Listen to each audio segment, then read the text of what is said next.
So we got some more action on the Hill. This is the Education Secretary, Miguel Cardona, amid the ongoing college protests.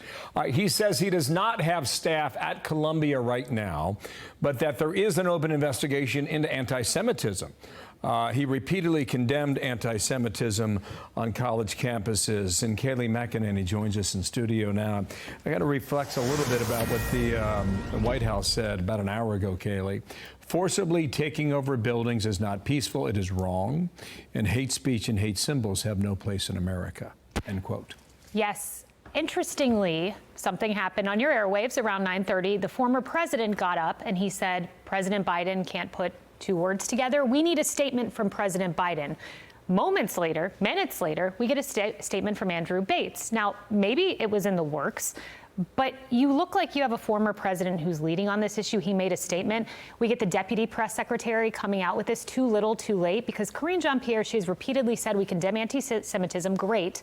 But then when asked about follow-up, should the Columbia president resign? What do you think about the arrest at UT? She continually uses the phrase, I cannot speak to that, I cannot speak to that. So the condemnation is good, but we need stronger statements. Andrew Bates, great for putting this out, but now let's hear from the President of the United States at a critical moment. He's had multiple opportunities to get on camera. And in fact, you don't have to have an opportunity ready-made. As the President of the United States, you can make one. Yes. You can say, I'm going to give a statement today, and here's, so meet me there at 1 o'clock, and he decides not to do that.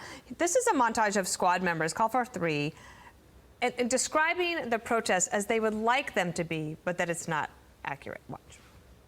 It is especially important that we remember the power of young people shaping this country today, of all days, as we once again witness the leadership of those peaceful student-led protests on campuses like Columbia, Yale, Berkeley, and many others. I just wanted to see and make sure that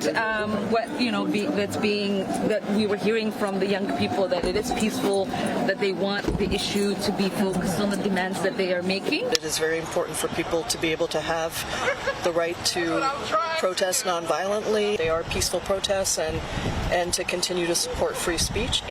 Well, that turned out not to be the case. But the other person you've not heard from here in New York is a Jewish man, leader of the Senate, Chuck Schumer. Why is a cat has his tongue? You know, there's clearly equivocating because of political rationale here. That's what this is. I mean, the first statement you played there from Alexandria Ocasio-Cortez, moments later, President Biden got up after her and said, I praise the Congresswoman from New York. I've learned for a long time to listen to her. This is political equivocation. Yes, I stand with the Jewish people. Yes, I stand against anti-Semitism, but I see the poll numbers among young people. But let's be clear what's happening here. These are not peaceful protests. We see that with the vandalism. We see that with the breaking of windows, but we see that at George Washington University. When New York Post reports there was a final solution sign calling for the termination of the Jewish people. This is hideous, going back to the days of the Holocaust. Here we are again. We need leadership. One thing that's breaking right now, John Kirby apparently is taking questions on this. And one thing we were curious about earlier is, take Columbia as one example. How many of them are students and how many of them are outside agitators? Kirby was asked about that. He said, I'm not aware of any evidence either in the intelligence world or through law enforcement about bad actors as described. So, but they're watching these protests with concern.